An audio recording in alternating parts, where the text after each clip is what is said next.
वैसे एक चीज मुझे कई बार समझ नहीं आती कि हमारे देश के ही कुछ लोग धर्म कर्म को, स्पिरिचुअलिटी को समझ नहीं पाते हैं, और कैसे कुछ विदेशी गोरे आकर हमारे धर्म को समझने लगते हैं, हमारे ईश्वर की भक्ति में वो लीन होने लगते हैं। इसके पीछे का एक बहुत ही गहरा कारण बताता हूँ। कहते हैं कि जब किसी आत्मा के उत्थान का समय होता है तो प्रभु उसे स्वयं अपनी ओर बुलाना आरंभ करते हैं, और जब भी वो उसे अपनी ओर बुलाना आरंभ करते हैं तो वो चाहे क्रिश्चियन हो, चाहे मुस्लिम हो, चाहे किसी और धर्म का हो, उसकी जो निष्ठा है, उसका जो भक्ति भाव है, वो देवता की तरफ अपने आप ही आना शुरू हो जाता है।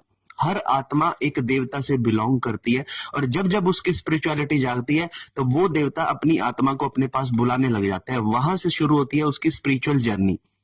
अब कुछ लोग जो दूसरे धर्म के अंदर पैदा हो गए, जैसे कुछ लोग क्रिश्चियनिटी में पैदा हो गए, लेकिन उनको जो भाव आ रहे थे, उनको जो अंदर से तृष्णाएं उठ रही थी, वो भगवान श्री कृष्ण की उठ रही थी। तो वो भाव इतने प्रबल हो जाते हैं कि वो अपने देश को छोड़कर, अपने कारोबार को छोड़कर, अपने लाइफस्टाइल को छोड़कर हमारे यहाँ वृंदावन की गलियों में आ जाते हैं और भगवान श्री कृष्ण की भक्ति में ही अपने जीवन को बिताने लगते हैं।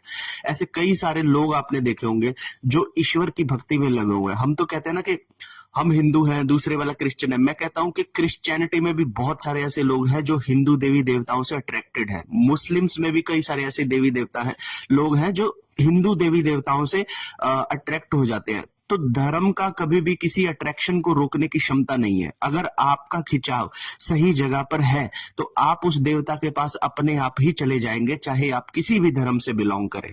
बस जरूरत है तो हमारे कुछ सदकर्मों की और ईश्वर की इच्छा करने की, क्योंकि जिसको ईश्वर इच्छा करते हैं वही धर्म कर्म स्पिरिचुअलिटी की तरफ जाता है। नहीं तो मेरी फैमिली के अंदर भी कई सारे ऐसे लोग हैं जो धर्म कर्म को नहीं मानते, जिनके लिए पैसा बड़ी चीज है। लेकिन मेरी फैमिली में कुछ ऐसे लोग भी हैं जो ऑलरेडी साधक ही रह चुके हैं, ठीक है ना।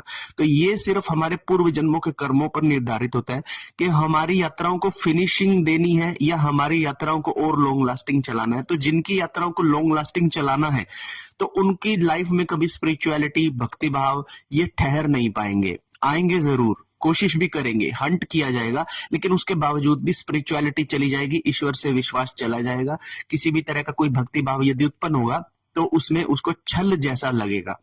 तो ये चीजें होंगी ही होंगी। आपका इसके बारे में क्या कहना है, मुझे कमेंट करके जरूर बताइएगा। हर हर महादेव।